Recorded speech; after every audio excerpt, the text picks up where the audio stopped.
Welcome back to Technical Talks. In this video, we will see what is Private Constructor and when to use Private Constructor in our C# program. So before starting this video, friends, if you have not yet subscribed to this channel, then please subscribe and click on bell icon to get the notification when I post new videos. Also, if you find this video helpful, then please like, share and comment. So let's start this topic. So friends, we know there are different types of constructors available in C#. That is default constructor, which is by default public. If we don't write any constructor in the class, that means the default constructor gets called when we create an object of that class, so that the constructor, we will call it as a public constructor. Second constructor available in C# is parameterized constructor.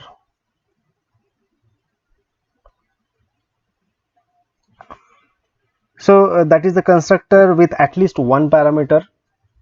We call that constructor as parameterized constructor. Then copy constructor. So the copy constructor that creates an object by copying variables from another object. Then static constructor.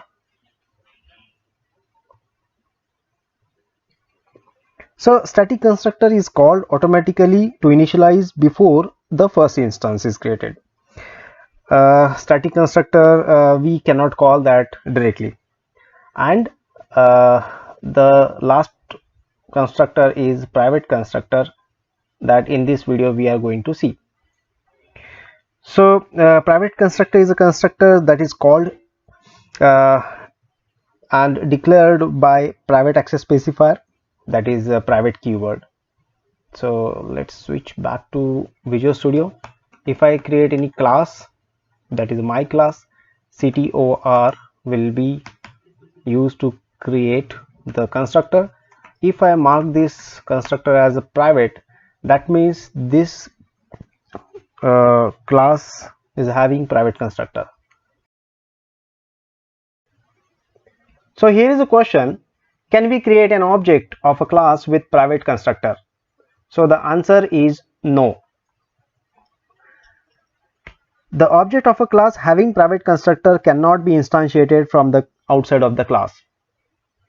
So if we try to create an object of this class, then it should not allow us to create. So it is showing us an error like inaccessible due to its protection layer. So friends, here are some points that we need to understand. Like, private constructor is used to implement the singleton design pattern. Use private constructor when class is having only static members. When you use private constructor, that means you are preventing the creation of the instances of the class. If class contains only private constructor without parameter, then it prevents the automatic generation of public constructor, that is your default constructor.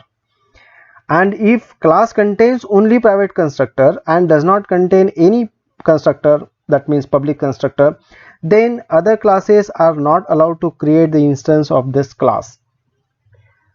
So let's see what is the use of the private constructor now.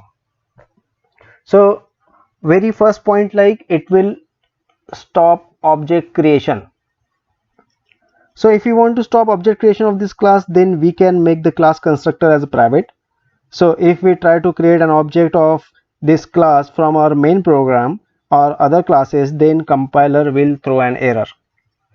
So one more point that we need to understand: to stop the object creation of the class completely, then you need to make all the overloaded constructors as private. There may be chances that you need to stop a specific type of object creation, so you can do it by making specific constructor as private.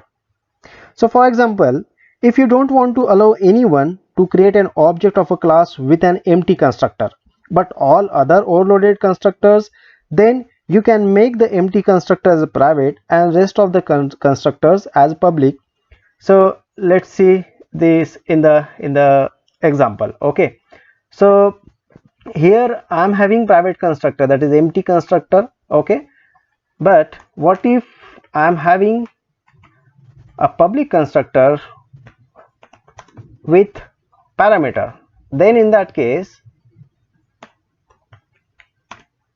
I can create an object of the class based on this parameterized constructor.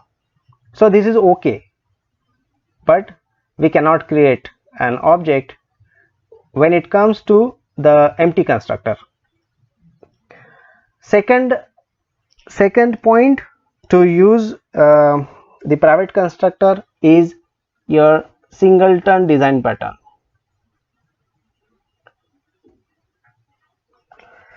So we know that singleton class allows only one instance of throughout the execution of that application. When we design a singleton class, we use private constructor, so no other user can create an object of this class to stop multiple object creation. And singleton design pattern and the class itself provide the same object over and over on demand. The third point is inheritance.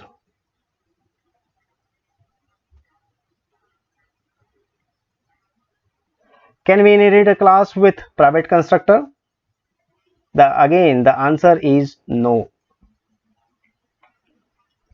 If you don't want to inherit the class, or your class should not be inherited, we make a class constructor as a private. So if we try to deliver another class from this class, then compiler shows an error. Why compiler shows this error? Because we know the order of execution of the constructor in inheritance. Okay, so when we create an object of derived class, then very first step would be the constructor of base class will be called. Okay, and then constructor of the derived class will be called. So since base class constructor itself is private, then derived class will fail to access the base class constructor. So if we see here, I have this my class, and I'm having private constructor, and again I'm having one more class D, and I'm inheriting my class,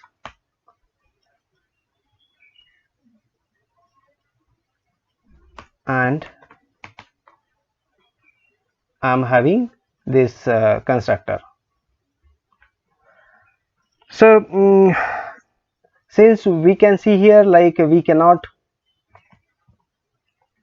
inherit this class because in order means the execution order is like when you try to create an object of this derived class, the constructor of base class first it will get called, and then derived class. So since the constructor itself is private constructor, that means this derived class cannot call the base class constructor.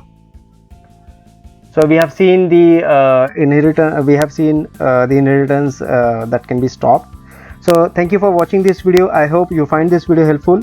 Please find this link in the description if you want to revisit this topic.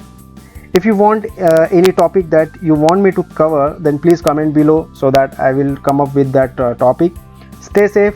Take care. Bye.